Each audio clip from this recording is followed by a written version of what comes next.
Dahil unang-una sa simula ay walang naniniwala. Dahil pipigilan ka talaga. No? Pipigilan ka talaga ng panahon.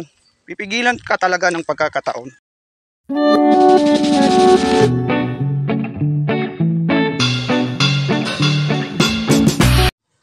Ayan mga boss.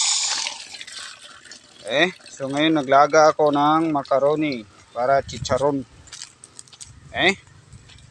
So solo flight pa rin. Ang hirap talaga mag-isa, no? Sa negosyo ay dapat may katuwang tayo Pero wala. So walang naniniwala, no? Walang naniniwala. Meron sana akong yung tauhan ko na senior citizen. Ay hindi rin, no? Hindi rin maganda ang serbisyo kaya pinatigil ko.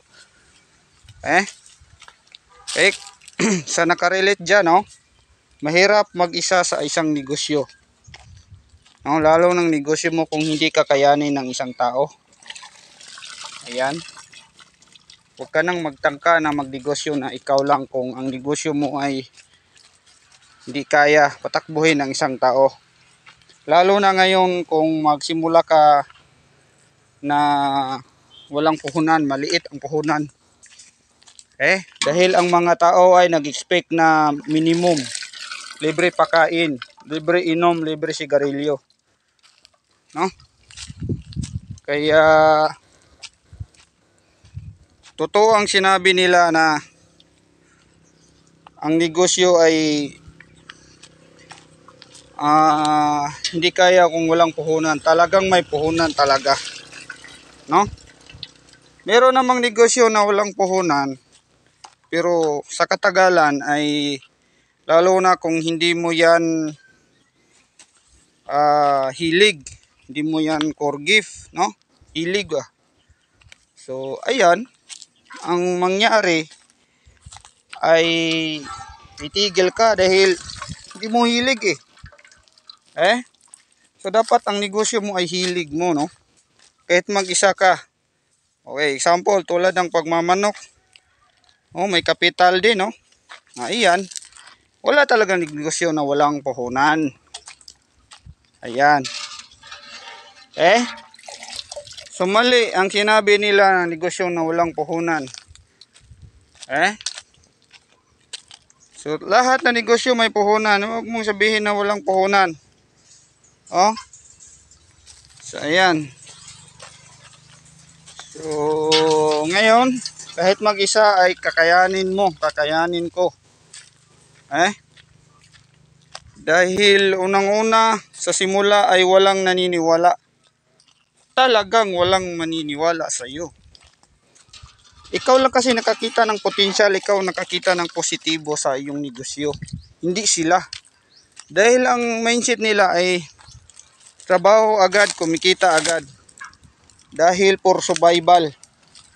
No? Tama, for survival, para makakain, para mabuhay. Tama naman yan Pero kita yung may-ari. Pagsikapin natin na lumago yung negosyo natin. Dahil hindi lang tayo ang makabenepisyo. Maraming makabenepisyo pag lumago yung negosyo mo. Unang-una dyan yung kapitbahay mong maritis. No? Pangalawa yung kamag-anak mong paritis. Ayan. No? Dahil ngayon hindi sila naniniwala. Pagdating ng panahon, yung papuran ka ng panahon ay maghihingi pa na yan ng libre. No? So, ayan. Ganun talaga ang buhay. Ganun talaga ang buhay natin sa mundo, no? Talagang kahit ano naman sigurong lahi, no? Hindi sabihin na Pilipino, no? Kahit ano naman sigurong lahi. Ano naman talaga. Walang maniniwala sa simula.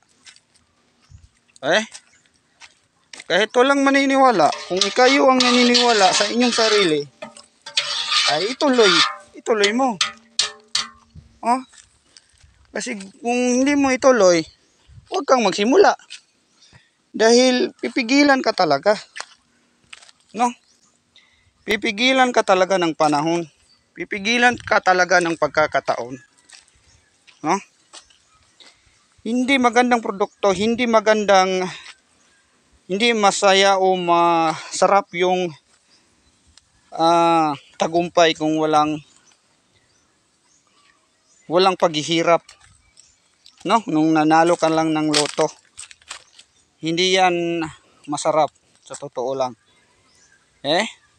Ayan gusto ng iba instant.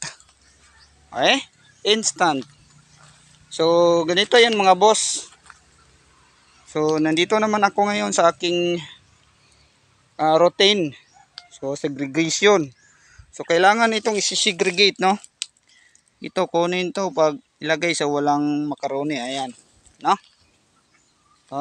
Ayan, sa gustong magsimula ng ganitong negosyo, mag-PM ka sa akin kasi kung magpaturo ka, kung may puhunan ka, maliit lang naman yung inihingi ko sa inyo na kapalit. Dahil bibili ako ng load para magturo sa inyo.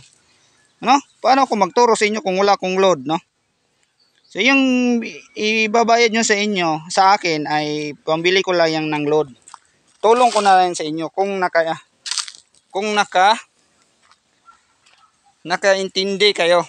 Pag hindi kayo nakaintindi na gusto nyo lang libre, ay mag-trial and error ka. Huwag kang magpaasta sa akin na ibabas mo ako. Ulo mo, tai mo, no? Bulok ka. Bulok. Yan ang masasabi ko sa iyo, bulok yung pag-iisip mo. Talagang tulong to, no? Malaking kitaan dito. Tulong ko to sa inyo. Siyempre magpabayad ako. Siyempre magbibili ako ng load dahil dito sa Pilipinas walang libre na load. O lalo na kung taga Mindanao ka. Lalo na kung taga Luzon ka. Ako nasa Visayas ako ngayon. Paano kita mapuntahan dyan para tuturuan? Di sa online. Yung online, bibili tayo ng load. Yung pangbili ko ng load, yun ang ibayad nyo sa akin. Maliit lang nga yan. Kasi yung aking mentoring ay lifetime. Hanggat gusto mo akong kausapin. Ayan. Huwag kayong maniwala sa mga budol. Tingnan mo ang aking profile dito sa Facebook. Sa YouTube, Entrepreneur TV. Sa Facebook, Ronald Solania. Tingnan nyo ang aking profile. Wala akong tinatago. Public yan lahat. Nakikita nyo ang aking profile. Ang aking timeline. No, macaroni, no? Tama, kita nyo? Ayan. So, ayan, super legit yan, no? Bakit kailangan ko pang magbudol, no? Dahil hindi tayo masamang tao, no? Tayo ay mabait. Sa totoo lang.